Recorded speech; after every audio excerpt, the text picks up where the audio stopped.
Howdy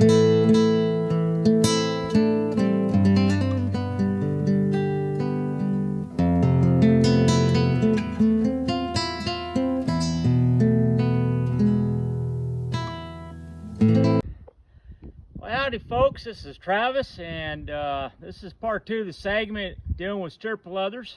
And what we're going to do today is we're going to talk about a few modifications to help you out if the stirrup leathers are too long and they're just dangling there for safety reasons. Second thing we're going to talk about is the safety of the Blevens buckle. The Blevens buckle, a lot of times if you switch the stirrups over to be able to crimp them down with the Nevada twist or the Oregon twist or the buckaroo twist, or so many names for the twist, sometimes what happens is the Blevens clip kind of slips up and then it could fall down, and then you're out of clip and you're sitting there going over the prairie trying to find your Blevens clip to put the saddle back together. And I'll demonstrate that here real quick. So what I'm talking about here is I got the Hamley twist, another name for it. I gotta get rid of that twig fell on there. And what happens is sometimes this works up on the Blevens, it comes up, this pops out, and you're at a trot or a gallop or a lope, and the next thing you know, this thing falls right off of your stirrup leathers. Okay, so to prevent that, as you can see, this is hitting something. What it is hitting is this. So this is a pretty nifty way to get the job done. All you're going to do is do a leather concho, put a blood knot on a piece of leather, and as you can see, it'll come down and won't fall off. This is very, very handy. I've actually seen a Pikes Peak rider lose their Blevens buckle, and we spent the whole time trying to find it, and then we had to get baling twine and stitch everything together. So I mean, that's just no bueno. You know, just no good. So we'll show you how to make this real quick. Very, very handy.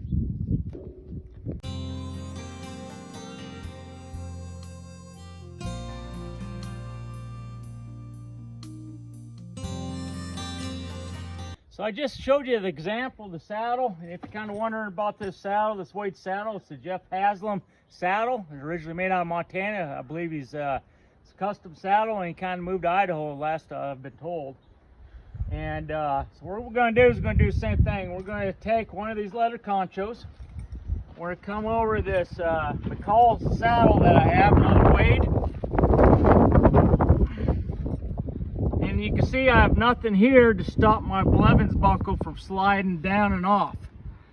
So you can see it pops right off. So that's no good. I could get in big trouble if that happened and be going just like that Pikes Peak rider, spend all day trying to look for the darn thing when I got a job to do, and that's no good.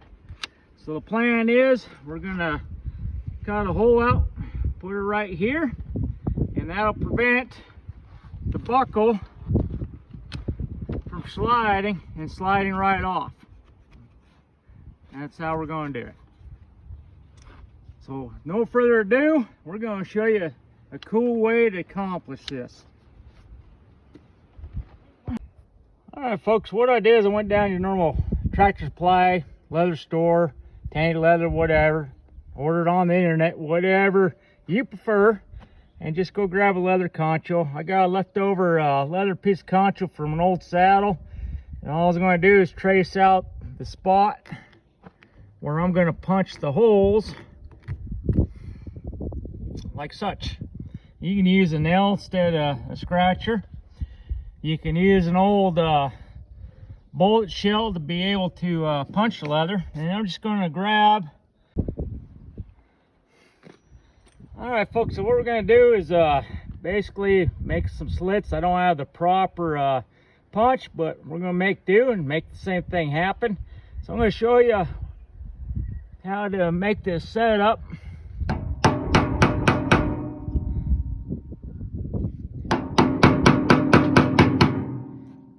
Using a 30-06 shell, a 30-30 shell, or whatever, we're going to make this happen. So I got one there. Grab my second one. I'm going to scratch it real quick. You can probably eyeball it if you really wanted to.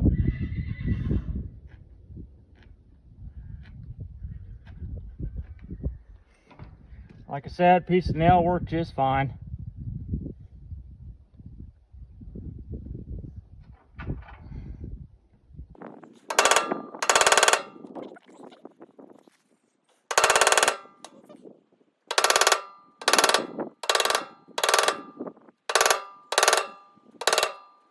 Alright, easy peasy.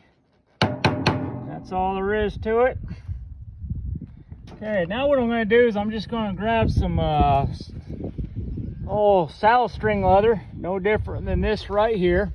All this is replacement. Once again, you get it from Tractor Supply. You can get it from wherever online. And I'm just going to grab a small strand of it, cut it off.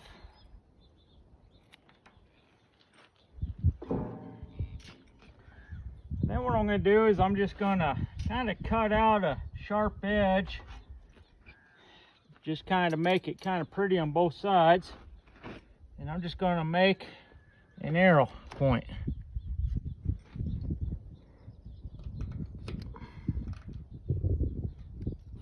Okay, gonna do the same thing the other side.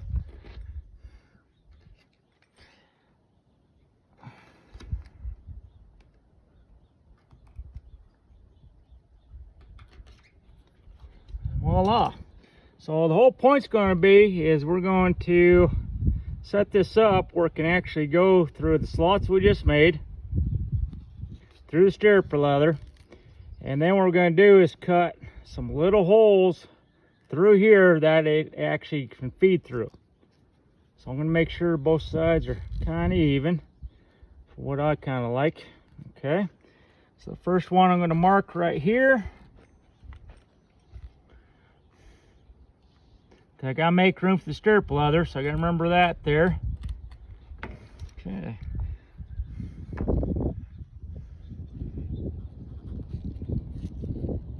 Take this out now that I got a pattern. And try not to cut yourself.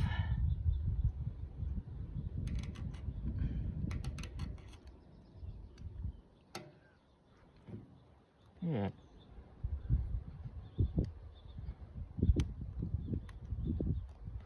Okay, so I got my first indentation there. You can kind of see it right here.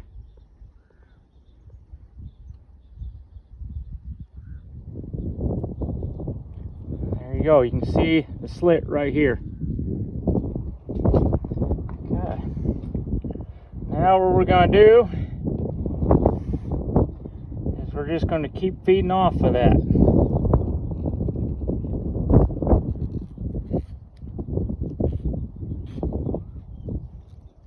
So the first one goes down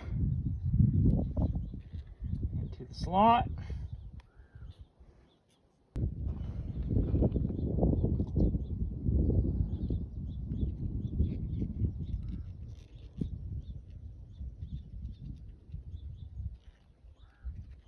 All I'm doing is just augering it out a little bit to make it easier for the piece of leather to go through.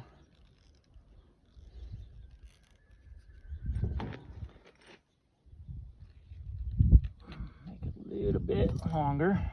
Okay. Feed the arrow side and the bottom straight through it.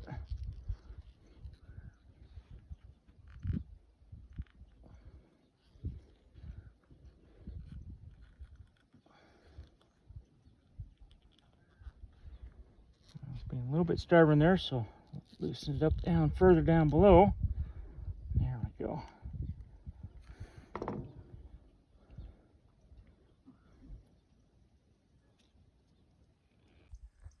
All right, so we got the first little ribbon in here put together. So anyhow, I'll tell my story about my McCall saddle and how I got it. And the reason why I'm bringing their name up is that I was over in Afghanistan and deployed over there with the infantry unit and seeing a lot of stuff go on. It was bad over there, but sometimes there's a lot of good stuff too. And I could tell you, I had a friend there, a civilian contractor, used to work on the MRAPs, and he was a Texan. He used to work as a mounted police officer down in Texas. And he knew I had this 64 Dodge a 64 Dodge Power Wagon. and this thing could go up skin trails, Jeep trails like you wouldn't believe.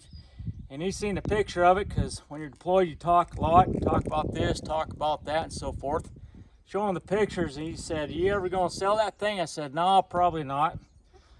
And then as time went by, I started thinking about it. I was like, gosh darn, that thing can't you pass up a gas station. You know, I was getting like 6 miles to the gallon, but it was rugged. And so finally he talks me into it. He goes, "What would it take?" I said, I thought about it and said, "You know what? If you order me a saddle, you can have the truck with a little bit extra cash." So we bartered up a deal and so forth, and I put in the order exactly what I wanted, McCall salary for the saddle. And next thing I know, I got my truck traded off to Jim there. He's happy and tickled pink. I'm tickled pink because I got a saddle, because I don't have to worry about paying for fuel, and I've used it for a long time. But the best thing about McCall's salary is they actually threw in an extra breast collar was deployed. And they really cared about soldiers, the military are over there. So I really like the McCall saddles. You know, they're custom made too. It's just they got a whole bunch of people working on the saddle parts and stuff versus a sole proprietor. So that's my story there, and I'm sticking to it type of deal. All right, so we got it fed on to here. And then we're going to do is one more slit here, and that way it looks a lot prettier.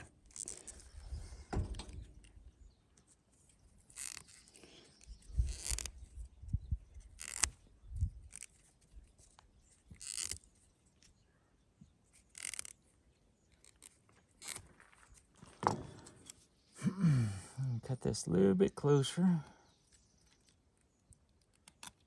There we go.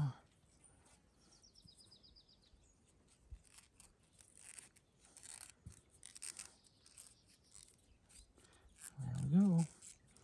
Okay, I'm going to put one more in. Actually, I kind of like it just like that. I only need a couple to get the job done, and I kind of like that how it is.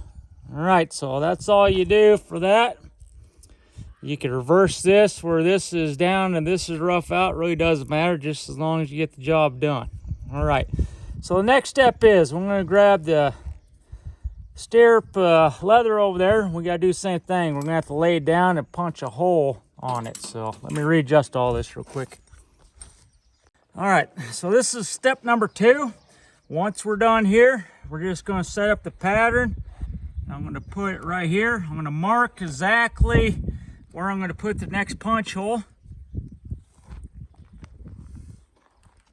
I'm lined up this hole. So now I'm going to, that one's dull. So now I'm just going to put another hole down below and punch through it.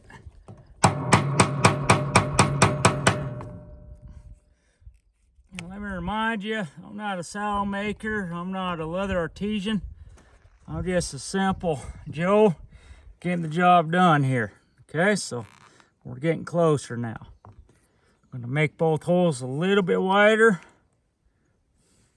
so I can get the leather through.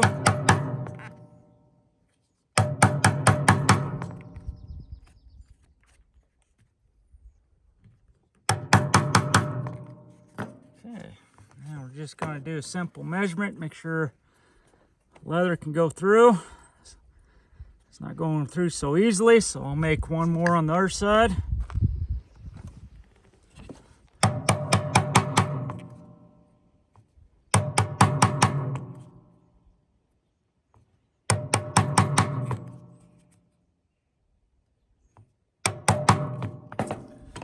Double check. Okay, I believe I got something there. I'm going to flip it over and try to line up this side.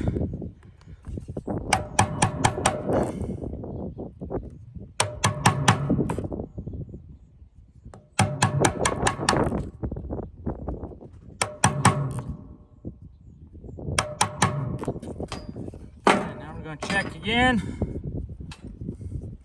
And it goes through. We got her. All right, so now all we got to do is undo the blood knot. Because we got everything figured out.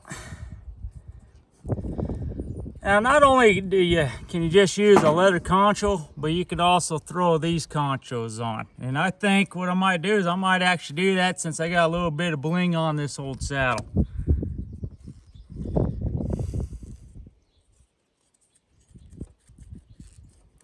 I've had this saddle for, gosh, I can't. It's been a long time, since about, oh shoot, about 11 years now, I think. Yeah, 11 years. Go ahead and cut these out.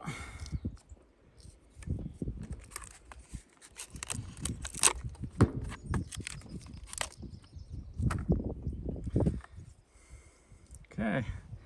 Now remember, it's going to go to the front. So my stirrups here. So it's going to go to the front. So that way you got something that looks pretty cool. Go through the back. There's multiple ways to skin the cat on this deal. It's just whatever you as an owner want to do. Okay. I'm just going to slide the concha down here. Slide the concha down here. Slide it in place. Once I'm at that stage, what I'm going to do is go ahead and follow the pattern I had done before.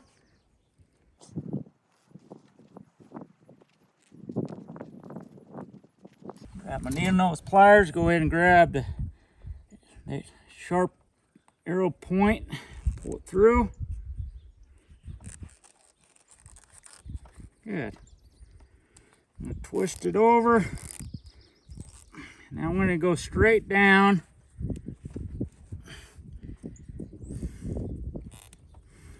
The next tip right here.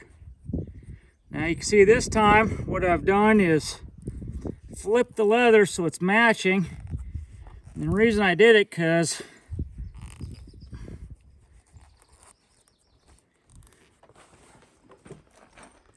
this is all soft, it's not roughed out leather. So, and then if I want to, what I could do is just kind of cut everything down nice and small where I like it.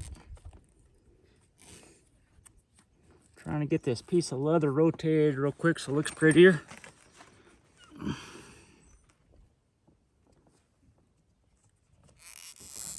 There we go. There we go. Good.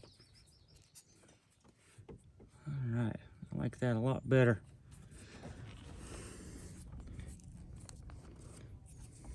Okay, we're going to rotate this one too. Lay down flat. Okay, so what I got now is I got a beautiful concho. I got it laid down there. And then if this thing falls down, like we talked about,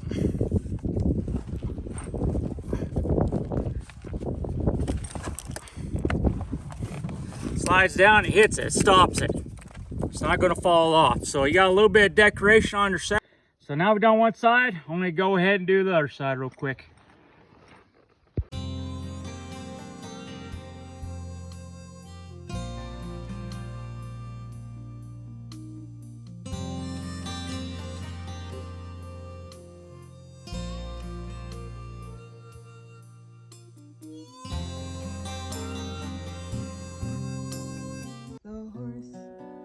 Nobody could ride.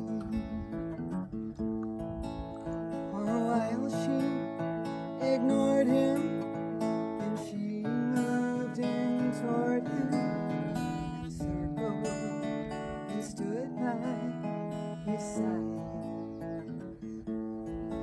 And he whispered, "I won't hurt you." And he reached out his hand to nobody could ride. As he stood up and walked round, she rose